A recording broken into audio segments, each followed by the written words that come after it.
Today's video is on the interesting or bizarre life of one Shane Chartres Abbott, a male gigolo that was shot dead outside of his Melbourne home while he was heading to court to fight charges of rape and assault.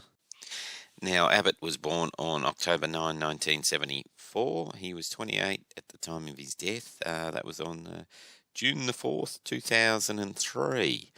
He appears to have had a normal childhood before becoming a male gigolo. Now, we don't know the real reasons why he got into the work. Apparently, it appears to be the lucrative money that he was getting paid. We do know that at the time of his death, his sister was working for a company called Cloud9 Escorts in the Melbourne suburb of Doncaster. Now, he's apparently earning up to $2,000 a night as a gigolo, catering mainly for married male men. Now, at the time of his death, we do know that Abbott had a girlfriend by the name of Kathleen Price. Now, she knew of his work as a gigolo, and they both seen it as a means to an end. But he did gain her employment as an escort for the same agency that his sister was working at. That is Cloud9 Escorts in Doncaster. So we have Abbott working as a male gigolo, and his girlfriend working as an escort, and his sister was working for as an escort. Now, despite the bulk of Abbott's clients being married men, he did have female clients, and one of them was Penny. She was an exotic dancer from Thailand, or a stripper.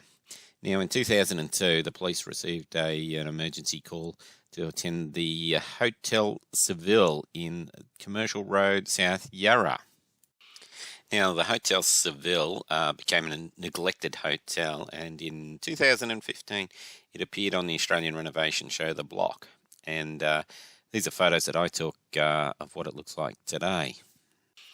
So, after Penny the exotic dancer was able to give police information, it was confirmed that Shane Chartres Abbott was the perpetrator. But before he launched this attack against her, he told her that he was a 200-year-old vampire and needed blood to survive, hence the nickname the Vampire Gigolo. But the reason why there's so much blood gushing out of her mouth, he literally tried to rip her tongue out. Now, police believe that Abbott told Penny the exotic dancer before committing the crime was to absolve him in her eyes. And if he got caught afterwards, he would just plead insanity. But afterwards, police were interviewing Abbott as to why he committed the crime. He obviously pleaded not guilty. Now, the excuse that he had for the police was he left the room in a hurry because Penny the exotic dancer claimed that two men were planning to come to the room, do a porn film that would end in his death. Basically, a snuff film. Obviously, a crime like this came to the attention of the media. Now, because of Abbott's clientele list, some of them were very high-profile people in their professions. But not only that, Penny the exotic dancer, turns out she had a boyfriend by the name of Mark Adrian Perry. Now, in the backdrop of all this was the Melbourne Gangland War, which, depends on who you talk to, started in 1998 with the gangland hit on Alphonse Gangitano, and it finished in 2010 with the murder of Carl Williams in prison. While Abbott was in jail awaiting a bail hearing, he, according to Abbott, claimed he got chatting to the other inmates who got talking about the gangland wars. And after he was released on bail, he kept in contact with some of these inmates. Now, in an attempt to get out of the predicament he was in, he offered a deal to the authorities that he would tell them how the Victoria Police were connected to the current gangland wars. As you can guess by now, Abbott has got on the wrong side of a lot of people, mainly due to the fact that the publicity surrounding this criminal trial. You've got his client list who may not want their personal or professional reputations ruined by what he might be able to tell them. You've got Penny, the victim, who may want revenge. You've got Penny's boyfriend, Mark Adrian Perry, who may want revenge. And now you've got the possibility of corrupt or crooked cops that may not want disclosed to the authorities about what their activities have been. Then on the morning of 4th of June 2003, Abbott was due to attend trial to commence the criminal proceedings for his assault on Penny the exotic dancer. So he is leaving his reservoir home with his girlfriend, and I think the third person there was the father, when two men come running along the footpath and they bowl over the girlfriend and the father, and they shoot Abbott once in the chest, which is on the left-hand side, and the second shot hit him in the throat before they ran off to a waiting car and cleared out. So the police attend the crime scene. They go through all the procedures and protocols involved in a murder investigation and come up with nothing.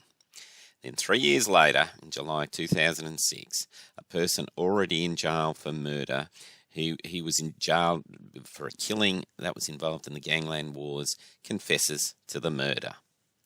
Now, this person who is in prison can't be identified. He's either known as JP on court documents or Mr. Gregory on statements. Now, in July 2006, he confesses to the murder. He even owns up to where the gun is. The police find the gun. It's the one used in the murder. So we'll call this person JP from the court records.